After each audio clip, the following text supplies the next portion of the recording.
So I'd like to welcome you both to this mediation session through Conflict Services. And just to start off, my name is Whitley, Whitley Hadley, just to start this off. And could we just go around and introduce ourselves? Yes, my name is Dr. Chris Smith. And Beth. Cool. And would you prefer to go by first names, last names, or would you both prefer? First names. So Beth? I can go by Dr. Chris. Dr. Chris. Okay. So Beth, Dr. Chris, and Whitley. Nice. Okay. So we're just going to go through this mediation session, and mediation is a structured process in which people attempt to resolve their differences with the assistance of a neutral third party. So I would be taking the place of that neutral third party. And then as the mediator, what I'm here to do is assist you in that communication piece. So basically coming to a successful resolution that you both could come to with the issue that you're presenting today. And then I just want to start off first and say that I commend you both for coming in here to try to resolve the issue that's happening between the both of you. So just to start off, we'll go into some ground rules just so we can establish this space so you both will be able to communicate and state your sides. One of the first things that I ask is that whenever either one of you are sharing your perspective, please do not interrupt the other person. So that's just out of respect and making this a polite environment so that each person has their space to say what they need to say. Also, no name calling. I don't know if that would happen in this situation, but just remember not to do any name calling. Keep it, again, like a respectful environment. If anything is like interrupted, like one person is speaking and then another person interrupts them, I will just reiterate some of these ground rules just so that the environment is not disruptive. Are there any other ground rules that you would like to add into this mediation session? Okay, cool. So also I'd like to state that if there is continuous like disruption, or if you feel like, or if I feel like there's something not being said, or the environment isn't open enough to have this mediation, we can break into caucuses where I'd meet with both of you individually and talk a little bit more about the issue that is happening. So everything that is going to be discussed here today is going to remain private. So with that, there are some exceptions. So if there's like a felony-based situation, like felony level criminal behavior, or like child abuse, for example, then of course I would need to report that. Also, if there are any threats or acts of violence during this mediation session, I would need to report that also. So just knowing those are some exceptions to that main ground rule of that this is a private session.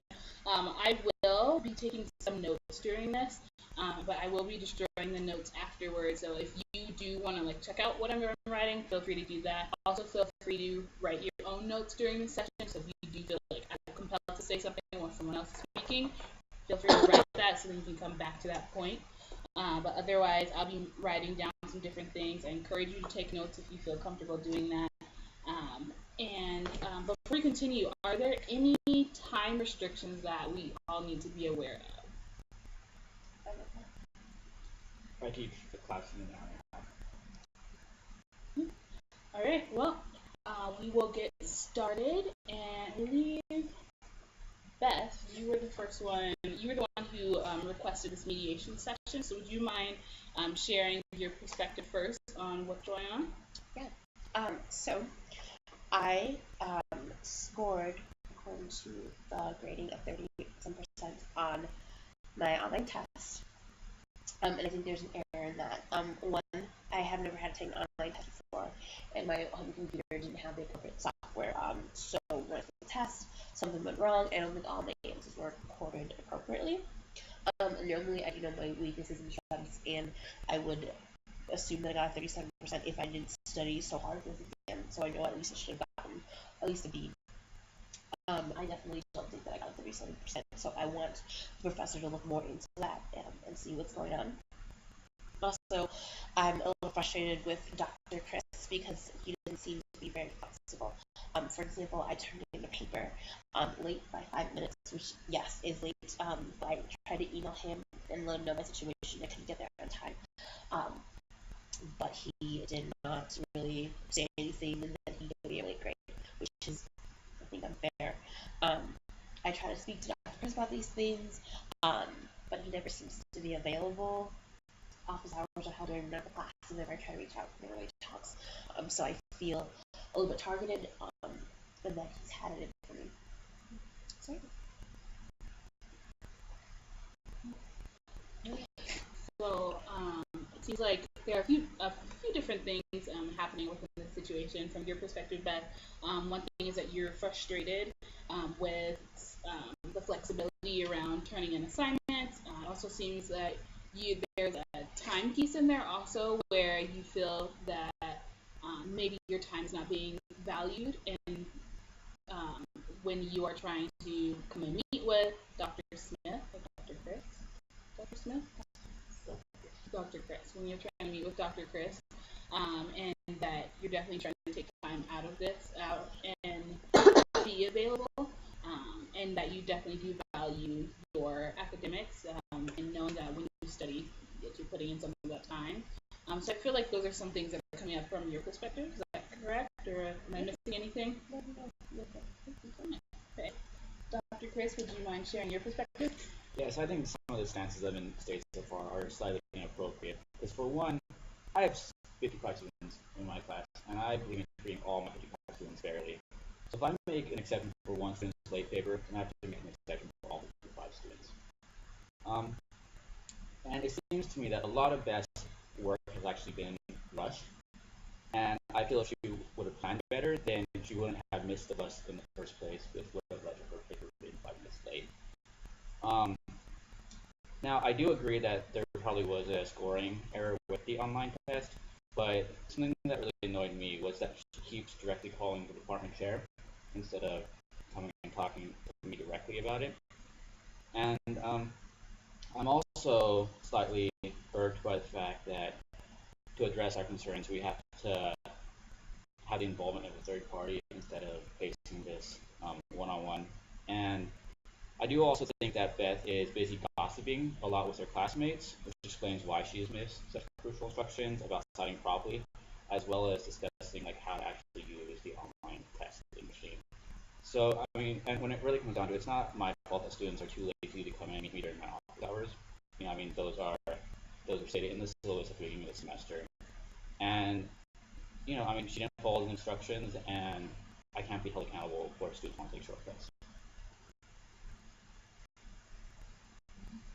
Alright, so what I'm hearing from you, Dr. Chris, is that you definitely value your time also, so that's a shared thing that I'm hearing between both of you is definitely planning out your time a little bit more, and yeah, valuing your time overall. And I think also a piece in there is that you prefer some direct communication rather than having people go over you to the department chair, for example, or coming to like these specific sessions.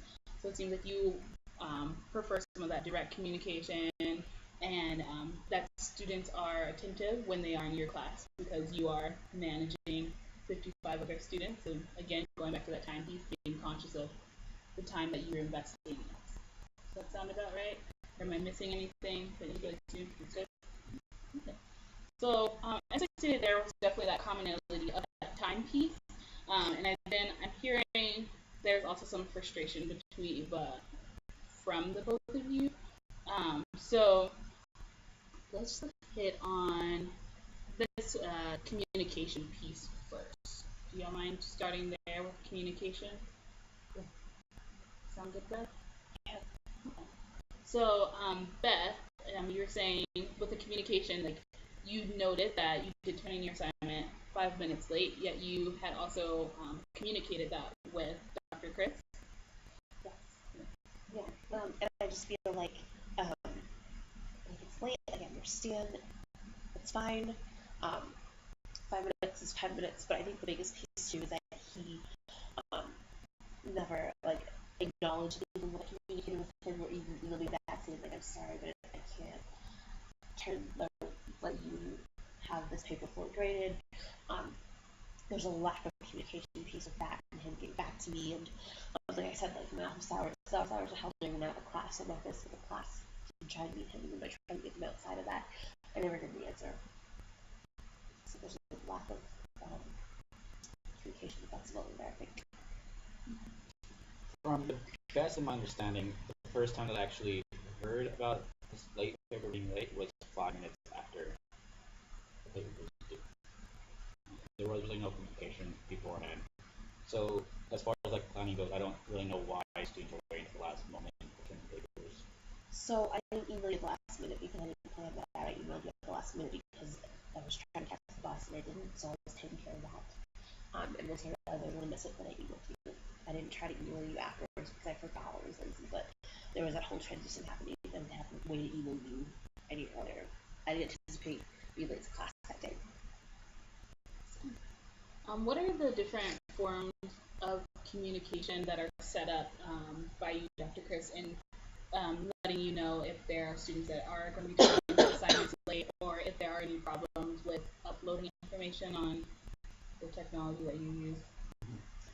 I enjoy if students actually contact me at least a few days ahead of time in order to kind of like debrief what's going on and if there are any technical difficulties, because like I was stating earlier, I am a pretty busy individual and I do try and set out times throughout the week in order to have time for students to come and talk to me in those office hours.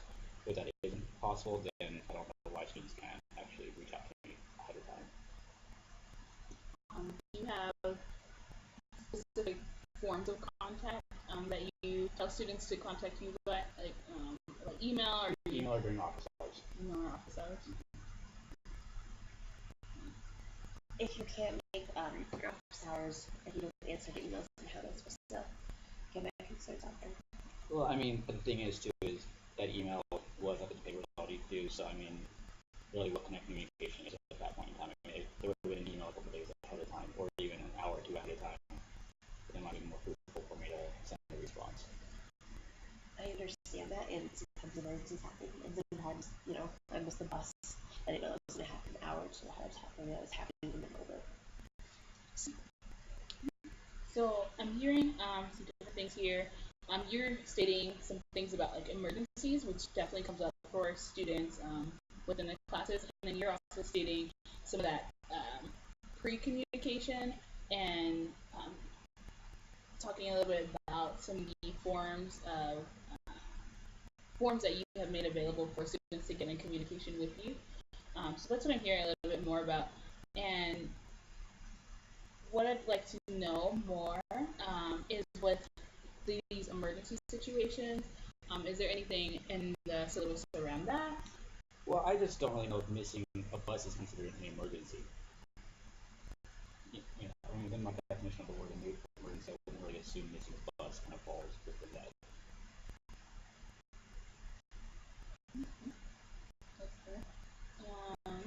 And what would you define as an emergency? I mean, something happens with an individual's family where they have to go home for the weekend. Maybe they have to go to the hospital for some reason. Like things along those lines. Maybe even really bad car issues where you're getting into a car and it's just not working. But like from this, it doesn't seem like it's really an emergency to me. It really seems like it just wasn't really that well planned out, which led to missing a bus. And buses are pretty scheduled, so you know what time buses are coming.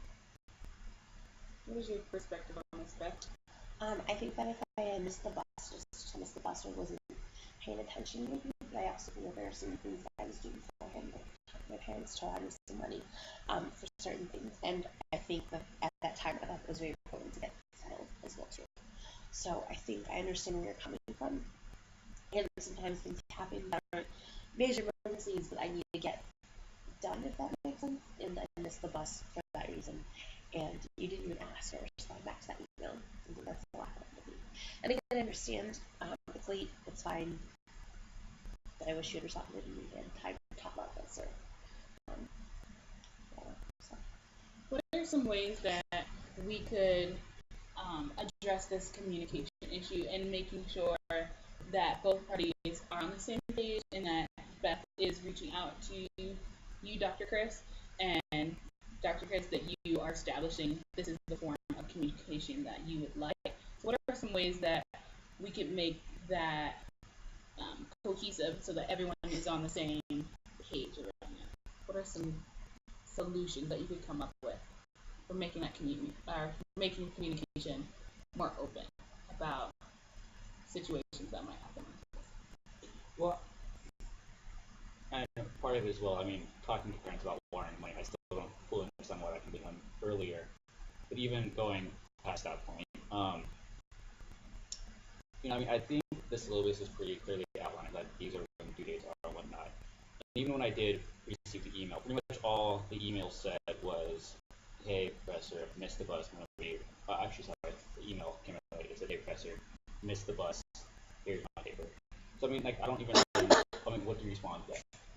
Saying, "Okay, thanks for the late submission." There wasn't really even any dialogue within that email. It was just, "Here's the email. Here's my paper. That's late." So, okay, duly noted. The paper was in late. What would you have preferred the email message to say? I'm fine with that, but I just don't understand why if that's the email I received, why you respond to that email. And I just want to say too that I tried to call the university office or available. And again, I understand that office hours are the perfect time to talk about these things, but I have a class during office hour, so I can't be missing class. And so I know that you're busy and you have 55 students to do a lot. It would be nice if not through email to try and directly talk to you about these things. And I'm completely fine with that. Like kind of what I was talking about a little bit earlier, is that my schedule for weeks fill up pretty quickly. So if I was to receive an email maybe a little while ahead of time, then I'd be more than willing maybe trying to set a coffee date or setting up maybe additional office hours. But it's just the emails that I'm getting are, "Hey, here's my paper. Sorry, I missed the bus." So I don't really know when to. Well, not even. I don't even know when to. I don't even know. I didn't even know that those were supposed to have responses sent to those emails. Okay. So, what are some ways that Beth would be able to establish some of those meetings with you if there were circumstances like a late paper or even discussing a grade? Mm-hmm. Well, discussing a grade, if I was to get an email a week, maybe a week and a half, even, I know 2 weeks is really pushing it, but ahead of time, being "Hey, is there a way that I can get onto your calendar, talk about things?" And as far as late papers go, if a late paper is turned in 5 minutes late, sure, things came up, but that's past it at that time. And I'm pretty strict about, I have 55 students. If things are late, they're late. How do you feel about that? I think I have more than talk more, but I think that I think that I can really get the time if we discuss some things like that. So and maybe not contact the chair, which I didn't say I couldn't get in contact with, but that seems a little. Thinking about that seems a little bit wrong. So it sounds like one solution that we're coming to, that both of you are agreeing to, is emailing at least a week out ahead of time, so that you can plan these meetings if you wanted to discuss grades or if you wanted to discuss the test or if there were any late assignments. Does that sound about right? Being able to schedule that out, emailing a week in advance if you wanted to do those different things? Yeah, I'd say the very minimum a week out. But that's still even slightly pushing it. That's right. So emailing at least a week. We're talking about solutions now. Yeah, we can talk about some more solutions. What are some different things that you have in your mind? I want you to, if you can, actually please go back and change the 37%. I know I have never failed a test in my life. Right now I have a 3.2 GPA, and I studied a lot for that test. I knew it was important. 37% does not sound like a grade that I would get, especially for the amount of hours that I put in. If I receive this grade, I don't think I'm going to drop below 3.0 if I fail this class. Never failed a class or a test in my life. And there are some things riding on me maintaining above 3.0. A, and B, I earned where I am, and I don't think I got a 37%. There's some things I need to accomplish that don't fall in line with me failing this test or this class. I agree. Like I was already kind of saying before, I agree that it does appear to be a scoring error. But I think this could have been resolved a lot quicker if we had communicated with me with the complaint instead of in the state trying to get in contact with the chair. And I know that now. I just would propose if you could look into that, that would be great. I want to study abroad, and I've been working 2 semesters and having 2 jobs each semester. And I don't want this grade to get in the way of me getting what we learned on. It's really important to me. And so I, again, know that this is strengths, and I know that if I got a 37, I would know, but I don't think that's the grade I got. And I agree with you. I should email you instead of time to talk about it, but I would appreciate you things about it. And, I mean, like I said, I try and treat all my 55 students in this class fairly, and if there was a scoring issue based off of, like an actual scoring error, then I'm more than happy to address that. Thank you. So it seems like you both are coming to an agreement around revisiting the 37%. Would you be open to scheduling a meeting coming up in this following week to sit down and talk about that? Well, I mean, do you want to talk more about it pre-looking at it? Because it sounds like we're already kind of talking about that now. It sounds like it might be more helpful post if there's more issues attached to it. Maybe we can, I agree. Because if I did truly get a 37, I want to know why. So maybe we can talk about that. But not, but if that's not what I got, then I think we're both on the same page. We can set a meeting now, we can wait. It's up to you. Yeah, I just don't really see much of a reason to actually set a meeting before actually looking at the scoring error. Yeah, exactly. Cool. So it seems like we've kind of come up with two different solutions from this meeting. First, the one is off of that time thing, so the time that you both value. So definitely being able to email you, Dr. Chris, being able to email you at least a week minimum in advance to plan some meeting if Beth would like to schedule and talk about grades or talk about anything in relation to your class. And then also setting up a post meeting. So we just came to about finding out the reason why with the 37% and if there was any glitch with technology, for example. So setting that up for a future thing once you have actually been able to look and see if there was any discrepancy. Does that sound about right? Yeah, I mean, it does. Mm-hmm. But the only other thing that I kind of want to talk about as well is kind of what we were talking about earlier. And I know that sometimes syllabuses are dry, but I mean, a lot of this information was stated in the syllabus, and I still do feel that Beth sometimes is missing crucial information and crucial instructions because she seems to be busy gossiping in the back of the classroom with friends. And I understand that sometimes information is dry, but it is important information to have. I take that criticism very well. I think after some self-reflection, I could pay more attention.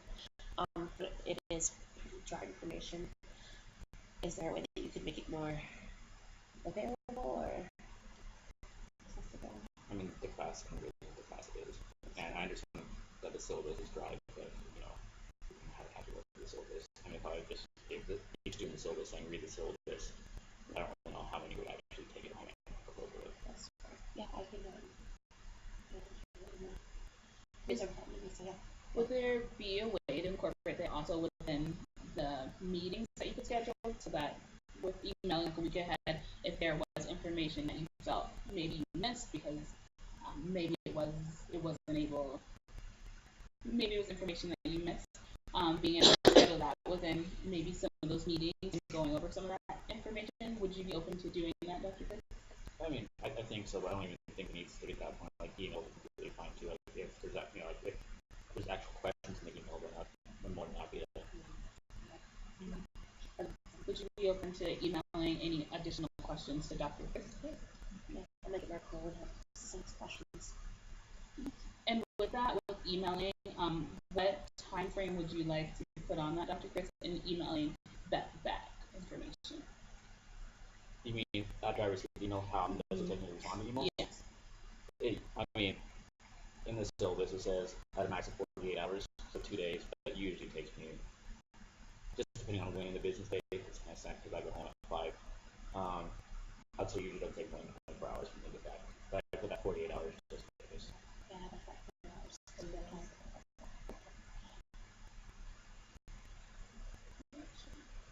And I can even, if there's an issue, I can email you the next 24 hours after the issue. Just to put a time frame, that'd be true. I think that'd be all better.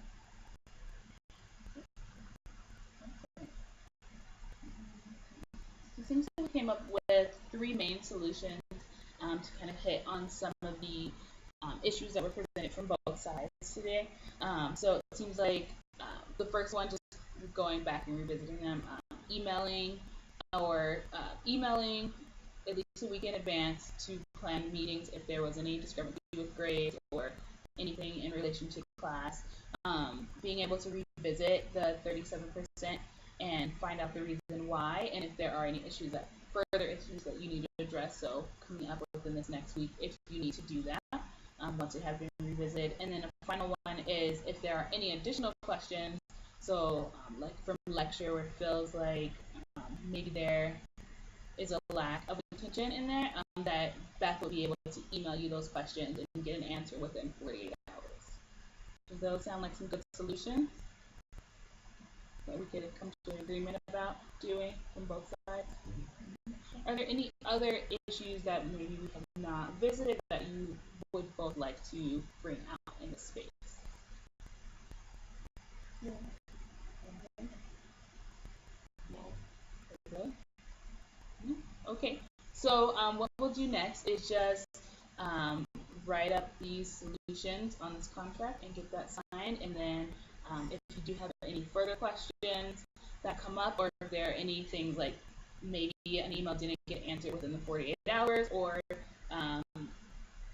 emails were not sent within that week time frame, that you could definitely come back into this space and be able to readdress those and come back to a better solution.